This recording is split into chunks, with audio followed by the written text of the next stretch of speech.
That's a long intro. Hey, I'm Jim Csek, and I'm with Kent Molgat. We're doing another episode of Energized, and we're talking about a couple things that we got updates in the Energized world. And Rivian announced this weekend. Rivians are those vehicles that have the kind of really interesting oval-shaped headlights. Yeah, you see a few of them in town. There's quite a few pickups in town, I think. And actually, I've seen a couple of their R1Ts, I think they're called. The SUV kind of look like a Ford Expedition, I guess, or whatever. Right? Kind of a rounded square, a unique kind of look, but that's all I know about them. They're expensive. I think the R1, the truck is over $100,000, $112,000. And then the R1T, and a friend of mine bought one, and I think he paid $150 for it. So Rivians are kind of out of the price range for most people, but this past weekend, or on Friday, I think, Rivian dropped that they're putting out 3 new models, and Nick's going to run a clip here for us. And this is their, can we talk over this? Yeah, so this is their new R1, or R2, I should say. So this is supposed to be their more entry-level vehicle. It's kind of like what Tesla did. Did you say $150,000? No, this is their smaller version of the $150,000 one. This one should start at $45 US. Okay, now we're talking. Yeah, $45 US for this one. And so they announced that on Friday. They had 68,000 orders. Okay, so these are people, were you buying like a couple of years in advance? Yeah, pre-orders. Yeah, I think they're due for shipping in 2026. How much money do you have to lay down for that? $150 Canadian. $150. I put one in. I put an order in. That's nothing. $150 and fully refundable. So if you're looking at getting an R2, you can put your money down for an R2. Okay, what else do you know about this vehicle? It looks like it looks like spacious inside. So they've geared this one to a lot of camping. Like if you go on their website, a lot of camping accessories for it. And the seats, one of the unique features in this vehicle, all the seats fold down. Not just the rear seats, the front seats as well, the driver's and passenger seat fold down to give you a full bed in there for camping. Oh. And they got a tent that they have that actually goes on the roof and all that kind of stuff. So it's definitely a lifestyle vehicle. That's what they're trying to do. You could live in that. You could. So there's a YouTube video of a guy living in his Model Y Tesla. So you could. Yeah. No kitchen though. There's attachments to put a kitchen in there. So that was big news out of the Rivian. They got 68,000 orders in 24 hours, and they only produced 50,000 vehicles last year. That's all they made. So they got 68,000 orders in a matter of 24 hours. So is this company, really starting to, cut into the market? Is it? I think that they're putting out a good product.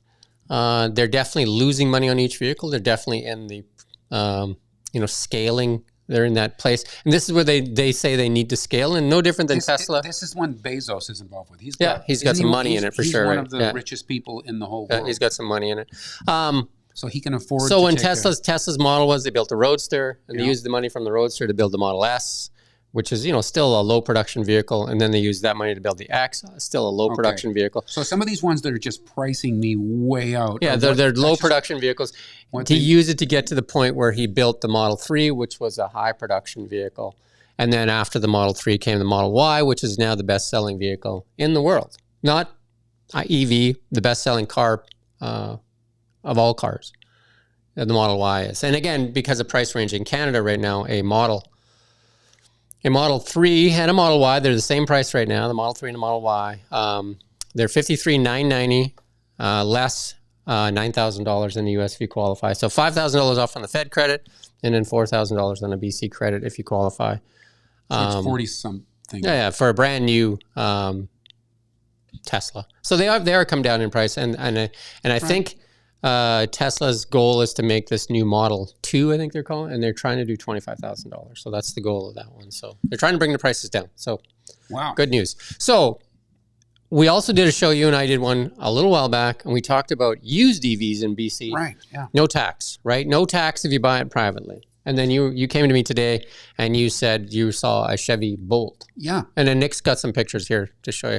So I did a little search on AutoTrader. Now they have can you actually pull up that first one there that shows how many are available? They actually on AutoTrader now, right there in the top left corner, I did a search just in provincially for electric vehicles. There's 850 used ones for sale in British Columbia. So there's some selection there, right? So, and then the next one's that Chevy Bolt there. You said you were looking at a Chevy Bolt. Yeah. And then there's a 2019 Chevy Bolt. I can't see the mileage with my eyes here. $25,000. I don't think it had high miles. What's the mileage say on there, Nick? Should be on the top. 23,000 K. So it's so low mileage and 25,000. Barely driven. Obviously, you know, like that's probably has no range. It took that long to get that far. I'm not sure that that's a 2019 because this is the thing. That's a 4-year-old vehicle. Some of these older ones, I'm not too worried about the wear and tear. I'm just worried about these earlier renditions. Some of them have pitifully short range. Yeah, this one says it has a decent range, and it also says the battery warranty is still 2031. Yeah. So, you know, and then there's a couple other Chevy Bolts just to show you that there's quite a few of these Bolts out there. There's a 2020 for 25K. And then you got another one there, Nick? Okay. Okay. Then let's just, there's a couple Teslas there to see. Yeah. So, I mean, Well, that's a Model S. So that one is unique in a way. That's free supercharging for life. So that means you can go to any Tesla supercharger, free supercharging for life. Where's that one? That's one in, and I can't see it from here, but okay. Wow. Okay. Where's that one, Nick? Sydney. So there you go, on the island. And it's in that sweet spot of free charging for life. And free connectivity. So this thing is hooked up. I mean, this thing is basically, you can drive this thing for free. No gas, no electricity. You can pull into any supercharger, Tesla supercharging, and charge that thing. And as long as the wheels are still turning. Right. That's a pretty good deal. It is a good deal. So, yeah, I mean, I'm still driving my... And no tax on it. I'm still driving my ICE vehicle, but I don't see myself buying another one, right? As I've said before. What do you got? We got so here's a newer vehicle. This is a Tesla Model 3. Okay. I like when they say cruise control, sunroof, and backup camera. I mean, all of them have that, right? It's just Teslas come basically fully loaded. So this one is like for $28,500. I mean, that one is in a dealership, so you will pay GST on this one. No PST though, right? So you will pay GST on this used vehicle. Hang on. If you buy it at a dealership. At a dealership. Private sale, no tax. No tax. Because there is no GST on private sales, just that the PST is at 12%. Oh, okay. And there's no PST. Now, confusing. Right. Speaking of confusing, you were talking about the Model 3 and the Model Y, same price. What's the difference in the cars? So the reason that the Model 3 and the Model Y are the same price right now for the brand new ones, for the 2023 or 2024s, the Model 3 had a refresh. So the Model 3 has some, I think it has about 10% more range, and it has this fancy lighting inside, a little sleeker, a little more aerodynamic. So the 3 is slightly fancier than the Y? Yeah, and they put a screen in the back seat now. And the Model Y hasn't had that refresh yet. It's coming, so they've marked the Y down to compete with the 3 because it doesn't have the refresh. And so you mean it starts out as a slightly more luxury vehicle, but it doesn't have the upgrades. So it's the Y is the SUV version of the 3, basically. Okay. So it's a bigger vehicle. Bigger. It's a bigger vehicle. All right. But it doesn't have the refresh yet. I think the refresh is coming. I think there's a code name out there, Jupiter or something like that. It needs a screen in the back. I'll be driving. Yeah, there you go, right? Well, they got phones in the back. They can look on their phone, right? Yeah, so right now there's a good deal on the Ys. The Ys are typically $5,000 more than the 3s, and they just marked them down just recently on Canadian sites. And I think a lot of people are taking advantage. Again, best-selling car in the world is the Tesla Model Y. The Model Y. I think it sounds like the better deal. Who needs those upgrades? Recently purchased a used Model X for my daughter. And it's a few years old, and it's just like a brand new car too. I mean, the thing is, mine's a new one.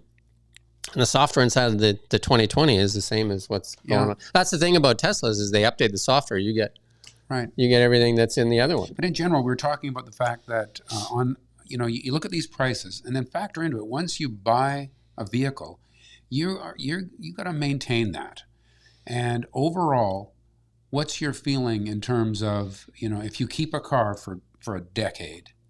How much more would you spend on an ICE vehicle on maintenance of every sort than you would on an electric vehicle? The maintenance on like I'm just going to say the Tesla, for instance, because that's my experience, right? It's basically washer fluid and tires is going to be your biggest maintenance things. There's no oil changes. Right. So there's the one point where, because electric cars are a little bit heavier. Not that much, like 25% maybe, more than a similar car, you might wear out the rubber a little faster. So, okay, tires. And they accelerate like crazy, so you might wear them out even a little faster. Right. So, okay, tires maybe a tiny bit more, but everything else, like, there's not much to make. Well, there's no oil changes. There's no spark plugs. There's no injectors. There's no radiators to flush. There's no transmission. Overall, as a percent, what would you guess? 60%? If I had to guess, I don't know, 75, 80. 75, 80%. You told me to be less crazy about the number. Don't go crazy and say 95, but a lot less to maintain. Well, there's like brakes. There's people that are saying they're getting 1 million miles on a Tesla because it's regenerative braking. So I rarely touch the brakes in my vehicle. The only time I've ever really used the brakes is if I have to do an emergency stop. Right. And a deer runs in front of you or something. Yeah. And that's the only time I've actually used the brakes. For the most time, it's like a golf cart. You let off the gas and it kind of stops. Right. Right. So, braking, well, the biggest cost in most, if you think about a nice car, you're replacing brakes every couple of years, right? Yeah. And then rotors. And then oil changes a couple times a year. And for my truck, an oil change was $800. Most people are probably paying like $150 for an oil change. And the other thing is, there's always nagging things like, oh, maybe it's time to get an oil change. I'm not sure. Oh, and the brakes don't feel exactly right. Should I take it in? All these things. The brakes are a big one and an expensive one. So it's not just the money. It's also the worry. Yeah. And the brakes are an expensive one for a lot of people. And lots of times you go to those places, they say, oh, you get free brakes for life because they grind your rotors down. And when you come back in, they're just like, oh, you can have the brake pads for free, but the rotors are like $500 a rotor, right? Yeah. So, and when you go to like a lube shop, they're typically going to tell you to flush your radiator, do your transmission. You got a rear end in the car. Some cars with four-wheel drive will have a front end. You know what I mean? There's so many moving parts. Spark plugs obviously is one. Right. So many moving parts in a gasoline car for sure. The one thing that I think most people get out of a gasoline car, and I've owned a lot, is definitely it's something you're used to. It's like that relationship you've had for 30 years. You're comfortable with it. Yeah. Even though you might believe it's toxic. And there's a certain charge you get out of when you put your you get the noise. That I mean, you don't get that. I understand the Porsches, the EV Porsches are they going to add that? They're adding it in there so you can dial your noise up to whatever you want, so you can feel it. So you can get that rumble, whatever that rumble is that you need. Yeah. And I understand there's some Tesla add-ons that you can add to your Tesla too, so you can make it sound like a Lamborghini and pop and all that too, right? So if you need it.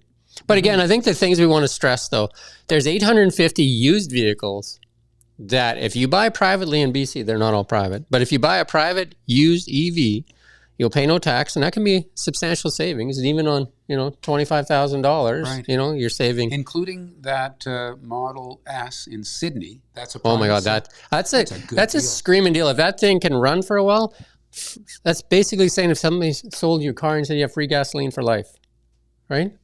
Like you'd say, what? Wow. Right? Free gasoline. So that they did that. Teslas did that on their Model S's, I believe, up to 2016. I think they did free supercharging for life. Kind of off and on. It seems really hit and miss. Yeah, they turn it off and on every now and then when they were trying to like increase sales and stuff like that. But none of the new ones are offered. I think you get 3 months free supercharging and stuff like that. And again, so that is a unicorn thing. I guess if you believe in unicorns, yes, it's a unicorn. I do now. They're not that supercharging is very expensive anyway, but again, if you're doing some road trips and you get free supercharging, well, that's a pretty nice perk. Yeah. And inside the older Teslas is very similar to, like, they don't change much, and they're very, very what you call minimalistic kind of design, right? Yeah. And their software is unrivaled, I believe. That's what you're not going to get in that Chevy Bolt. You may get a very what you call a low mileage, very economical car, and maybe if it's just a back and forth to work thing. If I was going to be critical of the interior design, you could call it boring. There isn't much. It's just nothing. Yeah, it's very, I wouldn't say it's minimalistic, but it's very like, I like think you could. the Chevy brand is very, like at their high end is very luxurious inside, like lots of leather and lots of stuff. Their lower end brands tend to be lots of plastic and. Yeah. And You look at the other options away from Tesla, and the whole, dashboard is usually just got more going on. There's. Yeah, it's a matter of preference though too, right? Yeah. But I would say like the software in the Teslas is second to none for sure. Right. And the thing is, you're getting those updates when you buy even that older one. You're getting all the updates, and they usually you get some pretty good gifts. Right. And when they do the software updates, the car right? can, while you own it, can get better. Yeah, so if you're lucky enough to get one that had full self-drive in it too, which is anywhere from a $10,000 to $16,000 option, and it goes with the car, it doesn't go with the driver. So amazing. I think the key point again, there's no tax on private sales. The R2 came out Rivian, so there's some competition for Tesla. Yep. And I think that's good. I think like they need to make better cars. There's a lot of talk out there that Rivian is an acquisition target for GM or Ford, for them to get into that market. I mean, Rivian's doing a great job, and GM or Ford could use some of their resources. And okay, one other thing I want to touch on, if people are watching this still like me, kind of going, when am I going to get into when are you going to plunge? But just in the last few months, haven't really heard much about this. All the noise made in the last few months. Oh, electric cars are so much heavier. They have to put special taxes in some provinces, because of the weight of the vehicle. So I started looking into it a little bit, and the numbers are all over the place, but maybe 25% heavier for the identical non-electric version. So what do you think of that? I would say to those people, like, these like the 25% heavier on, say, a Model 3 is still like half the weight of a pickup truck. Right. So, but roads are designed for transport trucks, right? So these cars are not ruining the roads. Right. I mean, I think you could argue more so that they're not paying any gas tax that goes towards road repairs, and they should pay, portion of the road repairs. But there's not an enormous difference in weight. They're not hurting the roads because of their weight, right? I mean, I would say like, guys driving jacked up 1 tons, where, with big aggressive tires are causing more road damage than any EV will ever cause to the roads. Probably. Oh, I mean, sure. Spiked tires, anything with what you call studded tires. Yeah. That's not good for the roads. No. But, like there's a safety thing for the mountain passes and that, but they're definitely not good for the roads.